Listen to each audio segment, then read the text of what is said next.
Realizing pure consciousness. Question. Is presence the same as being? Answer.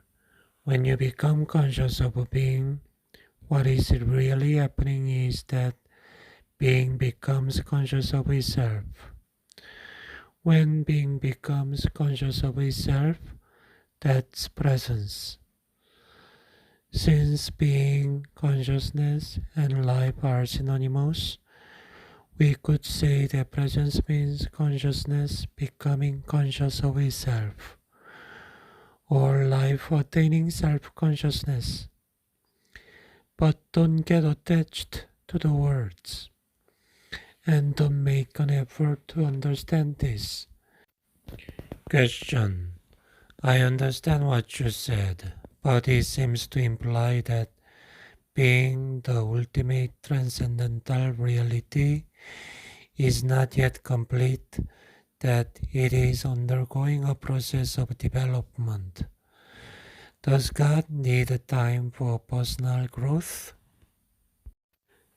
Answer. Yes, but only as seen from the limited perspective of the manifested universe.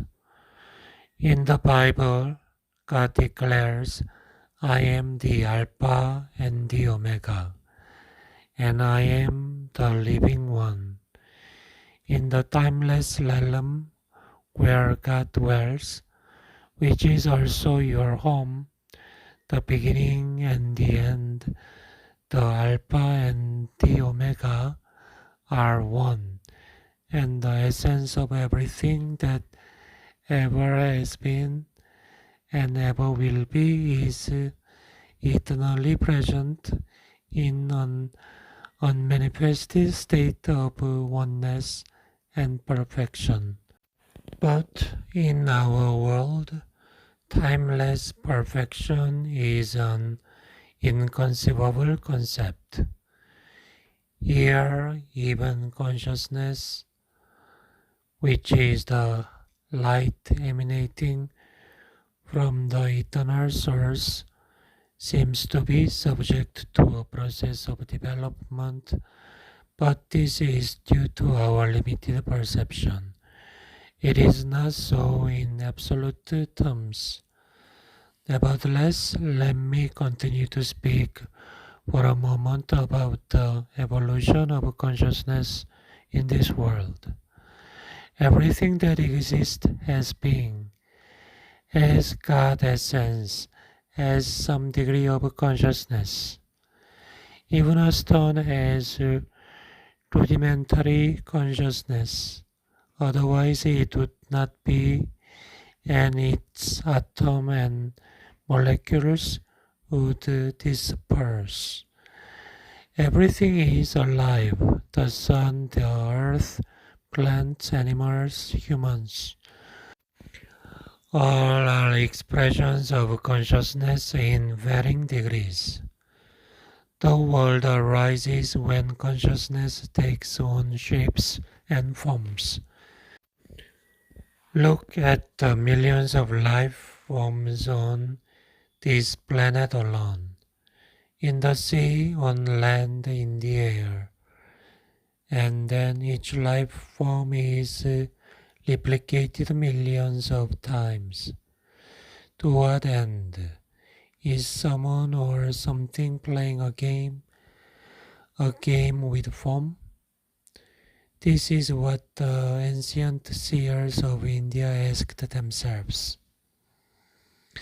They saw the world as Lila, a kind of divine game that God is playing. The individual life forms are obviously not very important in this game. In the sea, most life forms don't survive for more than a few minutes after being born. The human form turns to dust pretty quickly too. And when it is gone, it is as if it had never been. Is that tragic or cruel? Only if you create a separate identity for each form. If we forget that its consciousness is God's essence expressing itself in form. But you don't truly know that until you realize your own God essence as pure consciousness.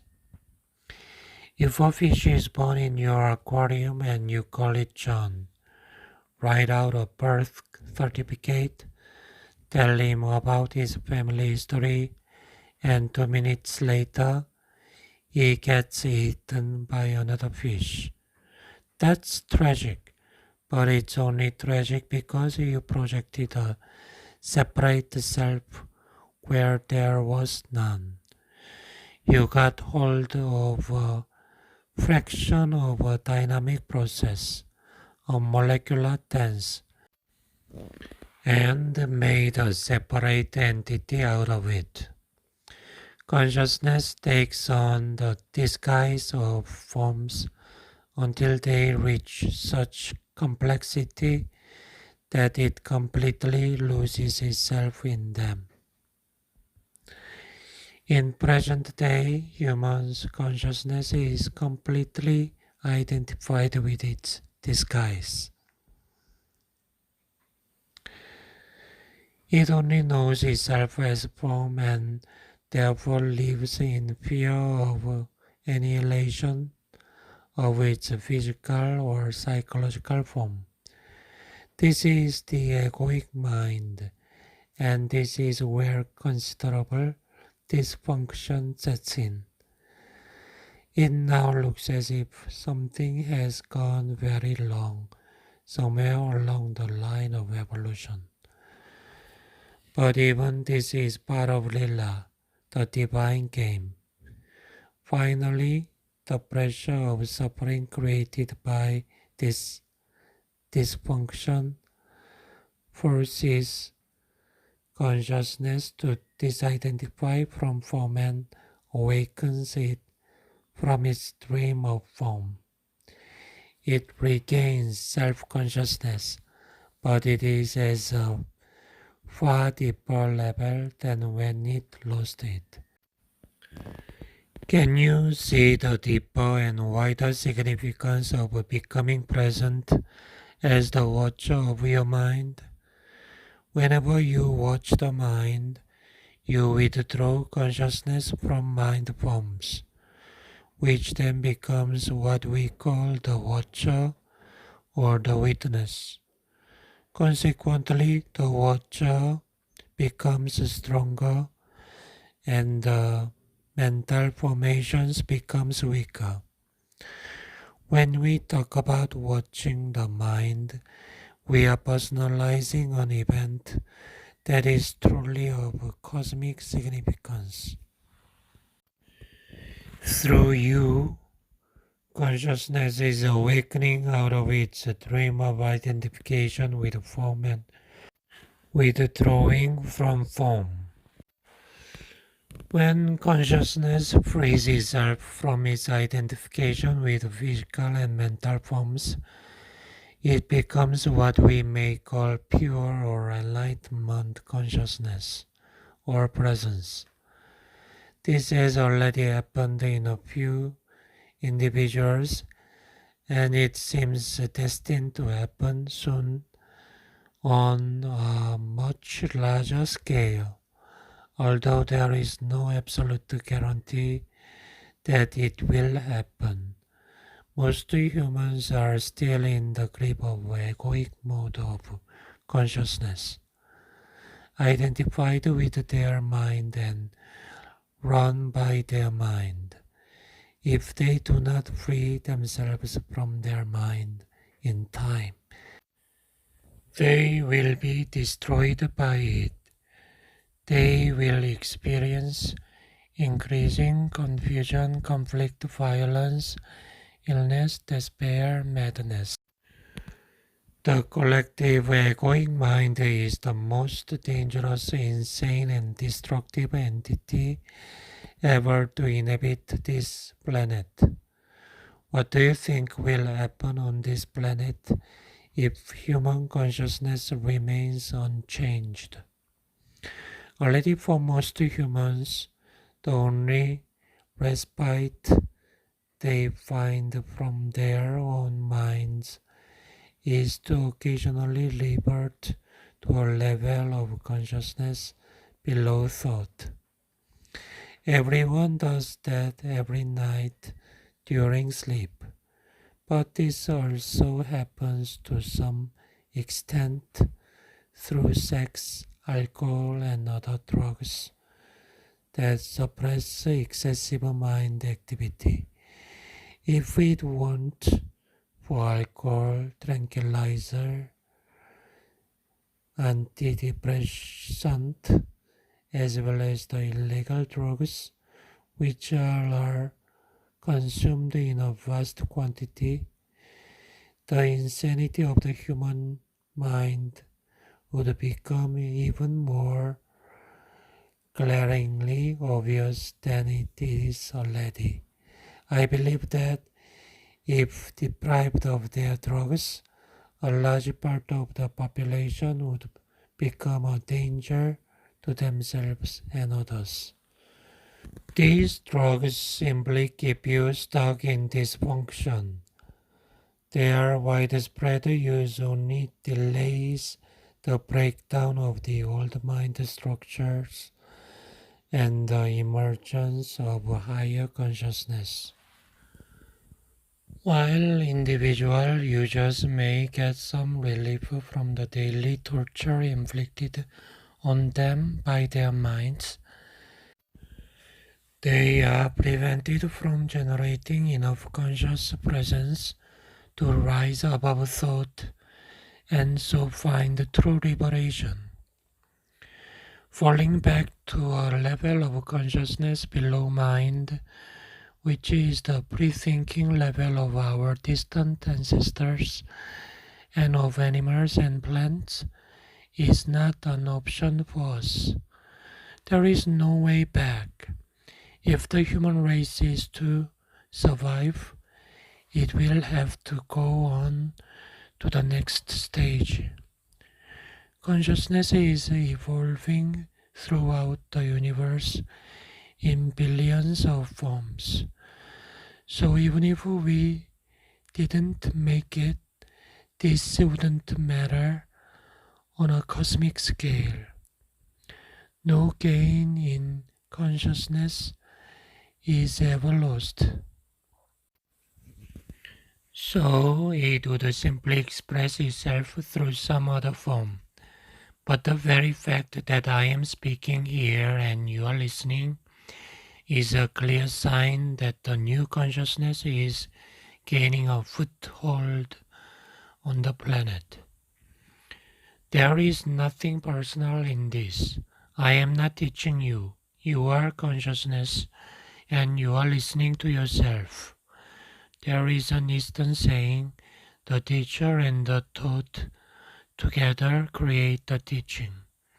In any case, the words in themselves are not important. They are not the truth. They only point to it.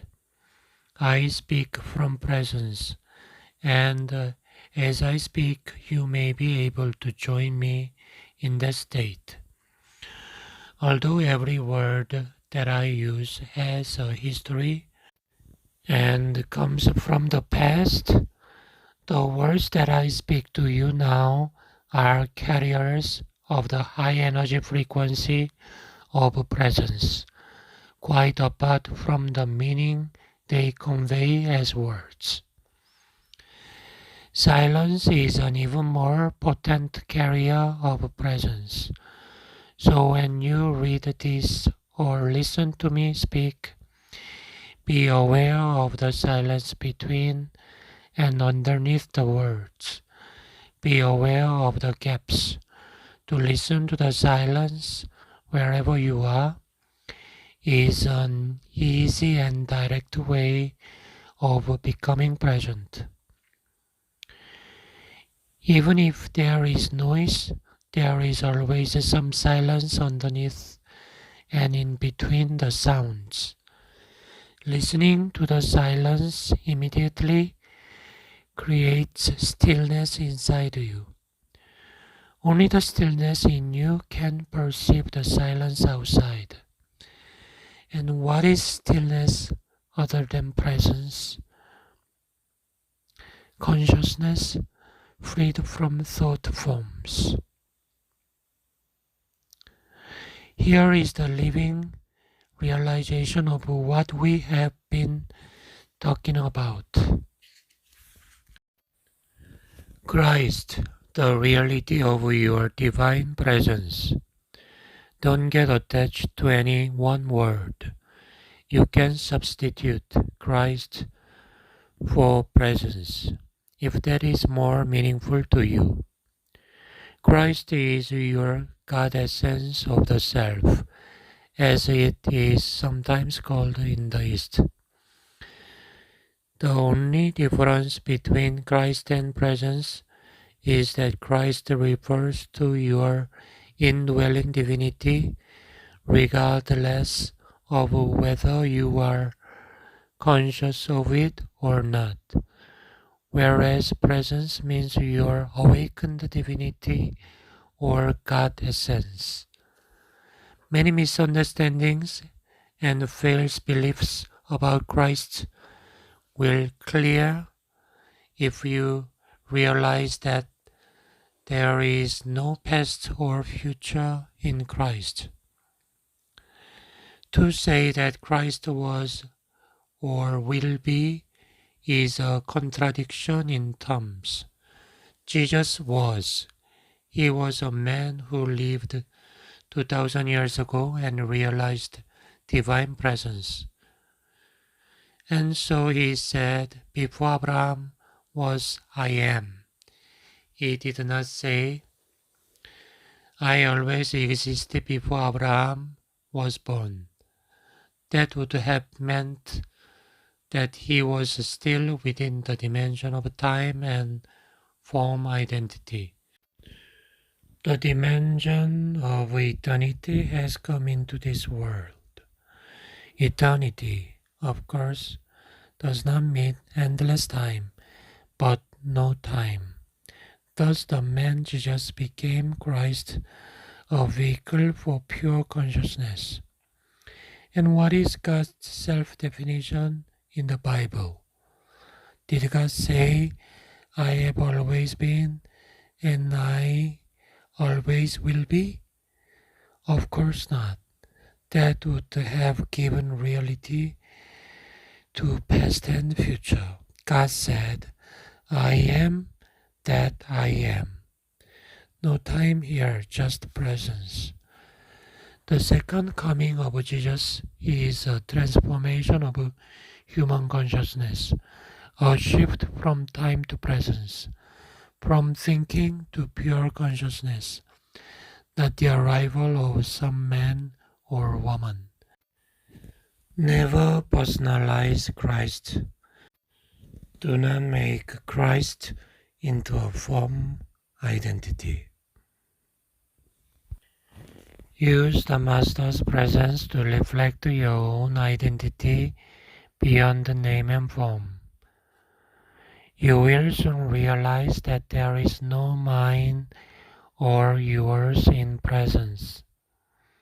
Presence is one. Group work can also be good for intensifying the light of your presence. A group of people coming together in a state of presence generates a collective energy field of great intensity. It not only raises the degree of presence of each member of the group, but also helps to free the collective human consciousness from the current state of mind dominance. This will make the state of presence increasingly more accessible to individuals. However, unless at least one member of the group is already established in it, and thus can hold the energy frequency of that state, the egoic mind can easily reassert itself and sabotage the group's endeavors. Although group work is invaluable, it is not enough, and you must not come to depend on it, nor must you come to depend on a teacher or a master.